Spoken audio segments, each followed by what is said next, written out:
يا سلام الخيرات على أحلى البنات. بنتي بقى بتتوحم يا جماعة، وكان نفسها تاكل كبدة من على عربية الكبدة اللي في الشارع. قلت لها لا، أولا هي حامل لسه جديد، والكبدة أكيد انتوا عارفين كلكم إنها غلط على الحمل اللي لسه في أوله. ثانيا بقى إن عربية الكبدة دي مقرفة، ومش عارفين مصدر الكبدة دي إيه بالظبط. المهم عشان ما اطولش عليكم قلت اعمل لها كبده اسكندراني، لحسن العيل يطلع في وشه كبديه كده ولا حاجه. بس مش هخليها تاكل منها كتير، هخليها تاكل كده على قد نفسها كده يعني وخلاص. السندوتش اللي قدامكم ده انا كنت عاملاه لها هي، على عملته لها هي، قلت لها هو السندوتش ده كده وخلاص عشان البيبي، وعشان احسسها بقى باجواء العربيه بتاعت الكبده اللي كانت نفسها تاكل منها باي طريقه. جبت لها عيش فينو، بس عيش فينو بقى الحلو ده، مش المسلوع بتاع العربيه. وحطيت لها زي ما انتوا شايفين كده الكبده، وعملت كمان طحينه، وعملت كمان سلطه، وعملنا سندوتشات انا وهي واخواتها كده بقى، كل واحد اكل كده بقى. انا عايزه اقول لكم كانت عظمه حقيقي، كانت عظمه. وعشان بقى ازود بقى، انا عايزه اوريكم بقى الحشو اللي جوه كان عامل ازاي. ما انا لازم بقى يعني لازم اظبط الدنيا. رحت اوريكم هو، انا قسمت السندوتش كده زي ما انتم شايفين، وايه وبوريكم هو عامل ازاي بامانه بحقيقي، ولا الشبراوي ولا بجد، بامانه كان تحفه تحفه تحفه، وريحته كانت جميله جدا جدا. وقبل بقى ما ندخل ونشوف احنا عملنا ازاي الكبده الاسكندرانيه بتاعتنا، صلوا على النبي ويلا ندخل مع بعض. الاول كده يا حبايب قلبي، انا جبت الكبده زي ما انتم شايفين اهو، دي كبده مستورده مش بلدي، تمام كده. وانا قلت لهم انا عايزاها عصافيري، تمام. وادي توابلي، ملح، شويه كاري صغننين، شطه، فلفل اسمر، كمون، كزبره، وقد كان. بس اي توابل عندك بقى، لو عندك كمان بلح جوز الطيب، تمام. وادي الثوم زي ما انتوا شايفين كده، تمام كده. وادي انا عايز ليمون وفلفل. وتعالوا بقى نجمع خلطتنا الجميله دي ونضربها في الهون او في الكبه. بس انا الكبه عندي كانت بايظه فضربتها في الهون بقى، ايه يعني نأسف للمنظر، بس انتوا بقى انتوا مش غرب، انتوا حبايب قلبي، فاكيد هتعذروني. فجبت شويه خل كمان كده بقى زي ما انتوا شايفين كده، وهجيب كمان اعصر ليمون على ايه، على كلام الجميل قوي ده. هعصر ليمونتين كده او ليمونه، يعني ليمونه عشان انا هعصر ليمون بعد كده تاني، تمام كده يا حبايبي. هجيب بقى كده الليمونه واروح عصرها زي ما انتوا شايفين كده. هفضل وراها لغايه ما انزل ميتها خالص زي ما انتوا شايفين كده. وادي الليمونه، بقيه الليمونه هي. يبقى انا كده حطيت ايه، حطيت بهاراتي، وحطيت شويه خل صغيره وفلفل والايه والبتاع ده اسمه ايه اللي هو ما ذكرني، افتكروا كده معايا. وحطيت ليمونه اهو كمان على الكبده زي ما انتوا شايفين كده. ليه؟ هو الليمونه هيغير لونها، بس هينزل الزفاره اللي فيها ومش هيخليها زفره. يعني كل ما تحطي ليمون كل ما يزيدها حلاوه، وكمان هيشيل الزفاره من الكبده اصلا. تمام كده يا حبايب قلبي. والثوم، يبقى احنا كده حطينا التوابل والثوم والليمون والخل والفلفل، تمام.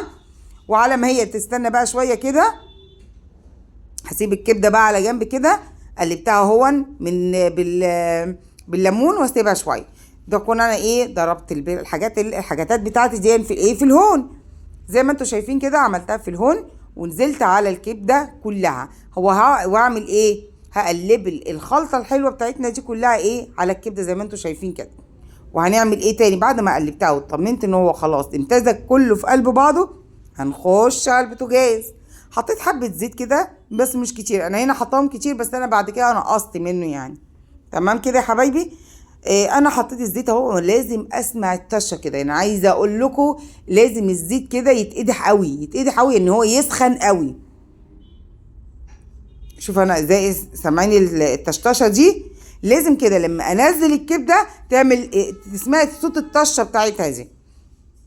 انا زي ما وريتكم كده، انا ايه قللت الزيت، لاني برضك الزيت في الحاجات ده في الكبده برضو مش مستحب قوي، بتبقى مايعه شويه.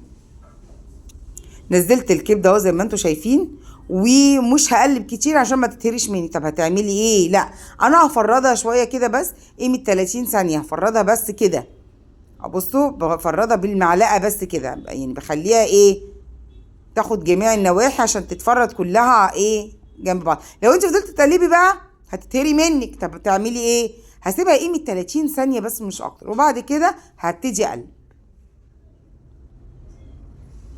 يلا بقى كده انا فرطتها اهو خلاص تمام، وهسيبها بقى قيمة 30 ثانية بس مش اكتر. سبتها 30 ثانية وابتديت بقى هبتدي اقلب برضو بس بالراحة برضو تمام، بحيث انها ما تتهريش مني. هقلب اهو زي ما انتوا شايفين كده، وبرضو مش هقلب كتير، يعني هي التقليبة 2 3 وخلاص عشان برضو ما تتهريش مني زي ما انتوا شايفين كده. ويلا بقى اللي لسه وصلت معايا لغايه هنا وما حطيتش اللايك، انا عايزه اللايك بتاعك الحلو بيفرق معايا كتير جدا، خلي بالك.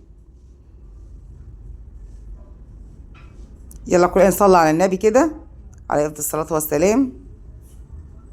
صلوا على النبي يا جماعه كده عليه الصلاه والسلام، افضل الصلاه والسلام. انا اهو قلبتها كام تقليبه كده، وبعد كده سبتها شويه سردت ميتها، اهو سردت شويه ميه صغننه قوي، وبعد كده هي كده بقى دخلت في السوا. طب طالما دخلت في السوا هتعملي ايه بقى؟ هروح جايبه الفلفل الاخضر بتاعي بعدها كده، يعني انا اصلا حاطه توابلها التوم وحاطه كله، يعني مش محتاجه مني حاجه تانية غير الفلفل. هتحطي بصل؟ لا مش حاطه بصل. هتحطي طماطم؟ لا مش حاطه طماطم، ده اسمه يخني، دي كده مش هتبقى كبده اسكندراني، ده كده بقى اسمها سميها شرقاوي، سميها بحراوي، سميها كهراوي، اي كبده تانية غير الكبده الاسكندراني. احنا بنعمل كبده اسكندراني تمام كده يا حبايب قلبي. جبت الفلفل اهو حامي بقى بارد زي ما انت اللي عايزه، زي انت اللي انت عايزاه. انا حطيته حامي بصراحه، وجه هو وقد كان. وشوف بص بقى، وعايزه اقول لكم يا روايحك بقى ويا ويا تكاتك ويا حركاتك، بصراحه كانت احلى كبده. ويلا بقى عشان نظبط الاناني، رحت عامله لهم بقى، عامله لهم جو العربيه بقى. جبت الطحينه وجبت السلطه زي ما انتوا شايفين، زي ما قلت لكم في اول الفيديو، ورحت عملت السندوتشات زي ما انتوا شفتوا كده، وعصوري ليمونتك بقى عليها وكلي بقى احلى كبده بجد. كانت روعه روعه روعه يا جماعه، حلوه قوي بجد. ولا لكلكه القوطه ولا البصل ولا الكلام الفاضي ده كله بيضيع طعمها وبيخليها زفره.